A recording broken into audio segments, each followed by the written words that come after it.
Hi, Devin. Welcome to the Social Sunshine Podcast. Hey, nice to meet you, Brittany. This is actually my first time meeting Brittany too. So I'm excited. I'm excited to have you here. We have so much in common and like with our work in social media and with us both having podcasts about social media. So we are clearly destined to meet.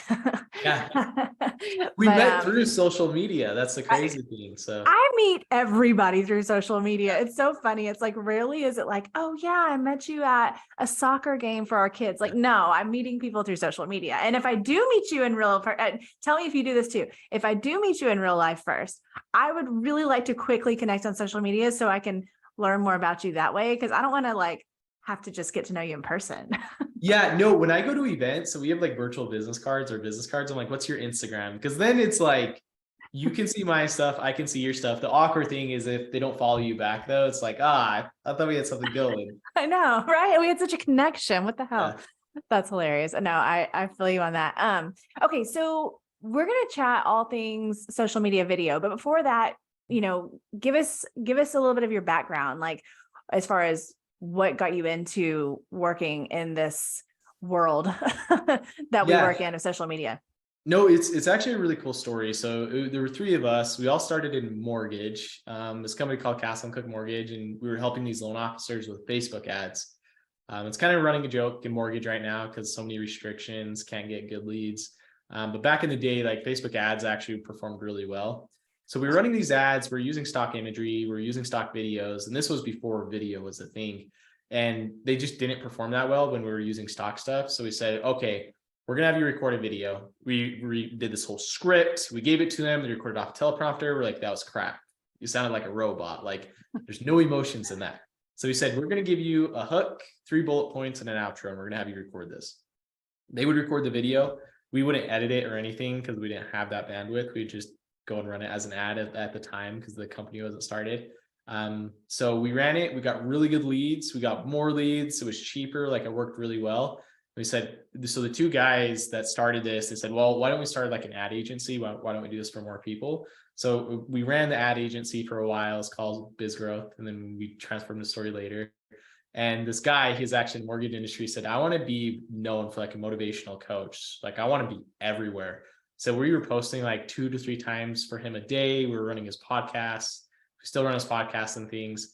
And he got very well known. And we said, why don't we do this for more people? So we met like Cardone Ventures. So Natalie Dawson, Brandon Dawson. We edit their footage, post it for them. And then this year we launched our app.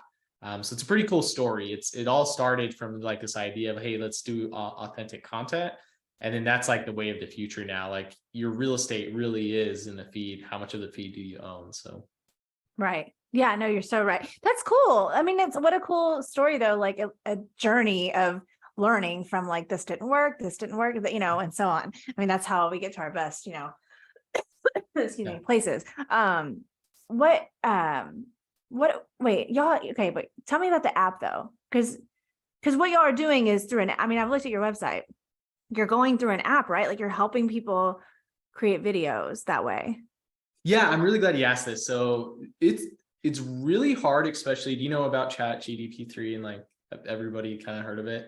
It's Yeah, some. really, really hard to capture someone's authentic self. So it needs to be edited by real life human beings, or you're going to get that stock stuff. So we have a fulfillment team that is just gigantic.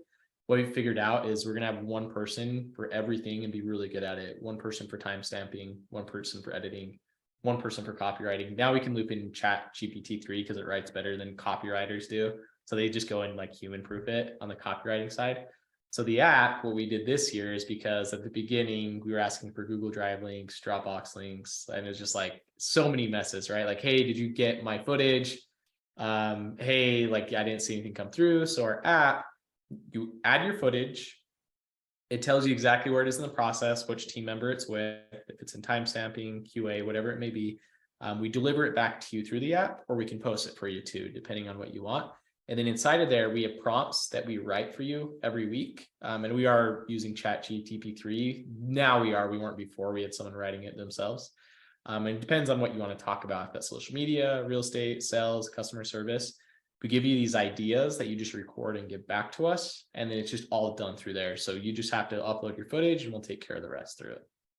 Okay, that's sweet. So somebody that doesn't know the chat stuff and all that, explain what that you're talking about AI, but like I want you that just in case somebody doesn't know what you're talking about. What is that? Yeah, it's just AI. So you put in, it's pretty cool. You can put in exactly what you want them to sound like, and what you're trying to talk about. So you could say, for an example, write me a social media post that sounds like Ryan Reynolds, and also whoever, right? Barack Obama. And it will go and it will write it like it sounds like them. But you just got to put in the logic of what you want and what you want it to sound like. And then it'll spit it back out. We always read through it just to make sure it sounds good, but most of the time, like 9 times out of 10, probably 99.9, it sounds better than a copywriter could write, and it sounds like you. The cool thing though with video, you can't replace video. Like you can't replace it. It would be really hard. It just would Yeah. feel so fake. So I don't think there'll ever be a point where they can, but see. Right. Right. Well, and you're right what you said earlier about like certain things really needing like the human touch. I mean, there's just obviously some things you can't replace. I understand. I do a lot of video editing and things for our clients myself, but with us, we're capturing the content, so we're not having to have it sent in, because they're local. Yeah. So it's just a little bit different that way. But the impact, as you know, that video right now makes this kind of video we're talking about, where usually it's the individual on the screen speaking about their message, educating, some sort of something, and it's going to be pretty short. And putting that out consistently is like the thing right now, right? Yeah. Okay, so let's dive into, I think it's cool. It's cool that you'll have that app. That's very cool. What about, let's just talk about video, excuse me, right now in general, like what you're loving. So like whenever you are on social media, is there a certain platform you're liking more than another? Is there a certain format of video that you think is more effective than another? Like what are your kind of favorites and standouts right now? Yeah, I think it's really funny to like see when we do review calls with people and they still have the horizontal videos for reels, because it just looks like Yeah. it looks so out of place. It looks like if I went to a black tie event and I went in a tank top and shorts, like, but you wouldn't realize that, and people are still doing it. So just if you're not recording vertical or you're not editing vertical for social media, please do. That'll make a huge difference. My favorite type, what my TikTok looks like and my Instagram, is very educational. Right now, it's currently about sales, customer service, tech, social media. So whatever you put into the platform, what you're watching is what you'll get out. So if you're watching dancing videos, you'll get dancing videos. The reason why subtitles matter so much on that educational content is because 83% of Americans watch videos with their sound off. And when you think about it, it's gross. They're in the bathroom, they're at work, like they don't want to have sound coming off for people to know they're watching content. So Right. subtitles really matter for your videos, and then just making it captivating. Like every 2 to 3 seconds, you want something happening to keep that video engaging. Right. Those are such good tips. And you're so right about the like adding the captions on. I mean, like even an Instagram story, like I just need you to have the captions on. Like I can't, like if somebody doesn't, I'm like, damn it, I love you, but I'm going to have to skip your video because I can't have volume right now, or like, whatever the Yes. situation I'm in. And it's such an easy thing to just do, to just add it in those situations, or like in an app, or in, whatever you're using, of course, for your video. So yeah, first takeaway, everybody, put in the captions, put in the subtitles. Don't Yeah. skip that step. What do you think about, like, I would love to get your opinion about the platforms though. Not asking you to choose a favorite necessarily, but like, what are you thinking? Because it's been pretty wild, especially like on Instagram. Like Yeah. 2022 on Instagram was like, what in the hell is going on? It still feels like that. And then they came out with Facebook Reels, and it was like, Yes. what? So we're trying to like manage all these platforms. I mean, that's get on every platform, because like TikTok, you never know. I don't think it'll go away. It could get banned. I don't think it will. There's just too much on there to get it banned. But YouTube Shorts, I think, is going to be a lot bigger than any of Yep. us can think of. Agree. They're really smart. Like it's Google, right? It's owned by Google. So they already have AI and algorithms to like compete with TikTok is the first thing. Second thing, they're really going after creators. So you can monetize now, not just on YouTube itself, but shorts. And there's not enough creators. So I'm really excited for YouTube Shorts this year. They were a little bit late in the game, but I think they're way bigger competitor than Instagram and Facebook. I do, even though Yeah. it started earlier. Right. Yeah, I agree. I really agree. I hope that they continue to progress with just like a little bit more options too. Like, I think it's pretty natural for any platform how they have done. So, because I find that for me personally, because I'm always using my own stuff as, yes, it's marketing for my business, but it's like also I'm kind of a guinea pig and I'm experimenting all the time. And there just aren't quite as many options on like the time length. And I think there's like some sort of music restriction. It feels like it definitely can't be longer than 15 seconds if you're using music on YouTube Shorts, but Yeah. on Instagram, it could be. So like there's all those mismatched things, right? Which will drive you crazy if you're trying to post the same thing everywhere, which leads to my next question. How do you feel about that? Like somebody sharing literally the exact same video, all So I like think on multiple platforms. yeah, no, I think it's fine. There's just a way that you have to do it. So YouTube, you have to be under a minute. So all of our videos, we tell our clients, let's make sure your video is under a minute. If it's Yeah. not, we're going to timestamp and get it under a minute. So to Right. get under a minute, YouTube and Facebook, you need to have some background music. And I know YouTube, you're limited to. And then Instagram and TikTok, you actually want to use one of their trending songs on the platform. So it's not the content, it's more of, well, it is that too, and I'll explain that. It's more of how you edit it and plan for that video. But also you got to remember your audience. You have different audiences on all these channels. Your captions are going to be written different. Like TikTok's going to be one sentence, Instagram might be longer depending on the content. So there's all of these factors of like, it does work, it can work. It's just you got to remember your audience. You got to remember how you're recording your footage and how it's getting published and purposed. Right. Right. Yeah, no, you're so right about the 1 minute thing with YouTube Shorts too, because I'll have some videos that'll go up to 90 seconds because that's what you can on Instagram Reels, just say. Yeah. And then I'm like, shit, Yeah. it's gonna be 60 seconds. I have to re-edit the whole thing, or what am I gonna do? So yeah, you're right. Like just to be aware of that. And those things will change over time, I'm sure. But like I agree with you. I think YouTube Shorts is gonna be cool. I think like honestly, I don't know if you agree, like them coming a little bit later on the short form video, I feel like it's actually maybe an advantage for them in a way. I think it is because especially their monetization. I see a lot of people going to YouTube Shorts recently, especially YouTube creators. So you're getting really good content. I don't know about you, but my TikTok is better content than my Instagram. Like Instagram, sometimes I'm like, how did this even show up? Like their algorithm doesn't do that great. Plus, it's like they literally make it where you can publish a photo as a video, like it's an option. And it says Right. like, this is a photo as a video. I'm like, Yeah. I've heard what? that. Yeah. Why did you do that? And I think YouTube, like you just have really good content because people from long form YouTube are going to YouTube Shorts too. Right. They've been in it for a while, for years, probably. And now you're getting their stuff too. Yeah, that's cool. I recently heard, what podcast was it? It was a different podcast, and Mr. Beast was on it, who I didn't even know who he was until Really? like a few months ago. But of course now I do. My kids definitely do. But yeah, it was really interesting what he was saying about YouTube and the effort that he and his team, now obviously being so huge, not everybody's going to relate to that, but like put into each of the longer videos that he's doing. So to your point, you've got people like that are now able to roll out YouTube Shorts. Like, I mean, he's going to be just like rolling them out like crazy, right? He's got just so much experience basically making videos. Yeah, you're gonna have to compete with those type of people, which is like, it's gonna be really hard. Their content's really good. Right. It is going to be hard, but it's so cool how it really is just like a new set of people everywhere. So even if, say, you don't end up with millions of views necessarily, and maybe you're not making the most money, but like you're going to reach people, you're going to reach new people everywhere. And I feel like I want to know your opinion on this about like posting your videos on all the platforms. There's some quote unquote experts that will say like, no, just pick one only because it's just too overwhelming to do more than one. But in my opinion, I feel like if you can do more than one, you should do more than one, right? Like to have that presence to reach more people. Yeah, no, I think so too. I think it just depends too, like your bandwidth. Like if you hire a team like me or you, like we could just do it all for them.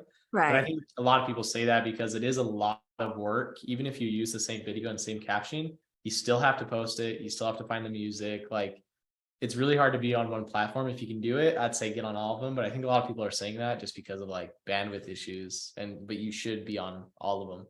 Right. Right. Maybe like at least just choose two. That way you have an alternate, like you're not putting all your eggs in one basket kind of thing. Totally. It's like Do you remember were you running Facebook ads at all? Have you ever run Facebook ads? Just a little bit here and there. I don't care for it. Yeah. Okay, so when we had the ad agency, we were doing Facebook ads, and then we didn't have like any other ad platform, like Google Ads or anything. And then our business manager got shut down. And I use this because like we didn't have business, like we couldn't. So we're trying to figure it out. Like, okay, let's switch to Google Ads. Like we weren't organic yet. So if you're just on TikTok, and I don't think it will happen, but say TikTok gets shut down, or maybe your account gets banned for a reason, like Instagram does that all the time, and Facebook, your account can get banned for no reason at all. So what if your account gets banned? I know a big creator, I won't mention her name, her Instagram account got banned and she didn't do anything wrong and she didn't have anywhere else to post. So I think that too, like, yeah, don't put your eggs in one basket because that can happen. Yeah, it's crazy. Just like week before last, one of our clients, their Instagram account disappeared. And I was like, oh God. In all the years I've been doing this, this is the first that this has ever happened. And then they even got like a text, like a bribe, like from the hacker, like do this and I'll give you your account back. I was like, what the hell is this? Are we in a movie? Like, why are we holding it hostage? Anyway, solved the problem. But to that point, it's like, it's scary if you're relying so heavily on, I mean, on one hand, like it's cool to rely on them. Like, what are you going to do? You're going to use them, but to have that kind of backup spot is smart. Totally. No, I totally agree with that. Well, so, okay, before I let you go, I want to know like your, excuse me, your words of encouragement or whatever you want to call it for somebody who hasn't gotten into video, right? Because there's still plenty of people, you and I are all about it all the time. So we're in this world, but like, there's a lot of people out there that have not ventured into doing video for social media. Maybe they're really nervous about being on camera. Maybe they think that it's too hard or it's going to take too long or whatever, which obviously you guys have that tool to help people with that. What are your words of encouragement to like basically convince that person why it's going to be so worthwhile to do video for social media? Yeah, I think when I talk to people, the main reason why people don't get on video is because they want to go viral. But just remembering your audience, you'd be surprised how many social media coaches, and like you said, quote coaches, buy their followers, buy their engagement, and go and sell courses on how to succeed on social media, but it's all fake. So you got to remember, like most audiences are going to be 100 to 1,000 people that know you. So if you're thinking about social media and is it worth it, you just got to ask your question, like, why are you doing it? And it's because you want to be in front of those people that matter to you, not trying to go viral for no reason. And most of the time it's fake. So I'd say like I think that's the main reason why people hold back. It is scary to record video, but it's not an excuse. Like if you know you can get business out of it and it helps you, you should be doing it. So yeah, that's what I'd say. I think that's the main problem I see with new creators. Right. Yeah. I'm glad that you brought that up about so many things being fake because it's so true. And I'll still see it to this day. And I'll think, God, is that not over yet? Like I was hoping that buying followers and whatever was a trend, but that was temporary, but it's not. And you're right. I discover little things are all like talk to somebody like you who like knows somebody who did it or, whatever. Right. And it's just mind blowing and it's upsetting because like you said, people will get discouraged because they think, oh, well, I can't do that. I can't reach that level and get that many followers. Right. And they're not even freaking real. No, it's really sad. It's really sad. I know like the person I know, he charges like $5,000 to go and like get a strategy session for a weekend. And I know because like I've heard from other people and I look at his content, it's like great post, awesome. And like all these people get discouraged. And I'd say like the people like have the most engagement are the people that aren't using professional cameras. They're just using their phone. They're right. Like it doesn't have to be this huge setup. It's actually better not to. But yeah, it's really sad. It's crazy how many people get, I would say scammed. It is it's a scam because then they get away from it and they don't get the engagement that they do. Ask why, but they don't know why. So it's just crazy. Totally. Y'all, there's so much fake shit out there. Don't even be fooled. That's such a good point. Well, all right, Devin, I'll let you go. Thank you so much for stopping by the show. We're going to put everything in the show notes, but I would love for you to remind everybody how they can find you, how they can find your podcast and and look into your app and all that cool stuff you guys have going on. Totally. So go to Storyy, STORYY, to find us on our website. If you want to try our app, we're doing one free video edit for anybody that's interested. So you get video prompts for free. Doesn't cost you anything. Just search Storyy in the App Store or Google Play Store. Upload a video under projects. We'll edit it for you. You can choose the type of colors you want, the style that you want. We'll do it for free. If you're interested, we'd love to work with you and manage it all, but that's the best way to find us. Sweet. All right. Thank you. Okay. Thanks, Brittany.